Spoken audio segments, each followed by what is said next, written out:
வாழ்க்கைக்கு தேவை வாழ்க்கை கல்வி. இந்த ஏட்டுக்கல்வியெல்லாம் சும்மா அடிஷனலாக வச்சுக்கோங்க. அதனால் அந்த ஏட்டுக்கல்விக்கு அதிகமாக செலவு பண்ணிங்கன்னா படிக்க வைக்காதீங்க பிள்ளைகளை. சும்மா கவர்மெண்ட் ஸ்கூல்லையோ கவர்மெண்ட் எய்டட் ஸ்கூல்லையோ படிக்க வைங்க போதும். கல்லூரி அதே மாதிரி படிக்க வைங்க போதும்.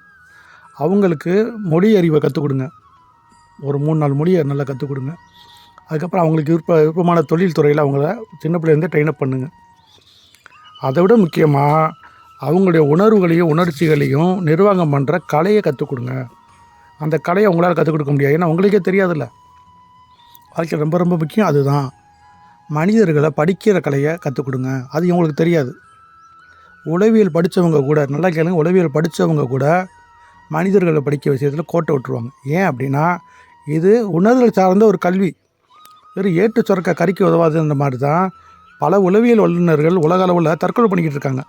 ஏன்னா அந்த உளவியல் கல்வி ஒரு உணர்வியல் கல்வி. அதை ஒரு குருவால் தான் எடுக்க முடியும். அது ஆன்மீக குருவை நம்பி பேராதீங்க. அவங்க திருட்டு பயில ஒரு அளவும் தெரியாது. ப்ராக்டிக்கல் லைஃப்பில் அவங்க ஃபெயிலியர். அவங்க உங்களை மாதிரி உழைக்கிறதோ உங்களை மாதிரி களமாடுவதோ சூழ்நிலை வந்தால் முதல்ல சேர்த்து போயிடுவாங்க தற்கொலை பண்ணி. உட்காந்துக்கிட்டு சூப்பராக 1000 பேருக்கு உத்தேசம் பண்ணலாம். பிரச்சனை வந்தோடனே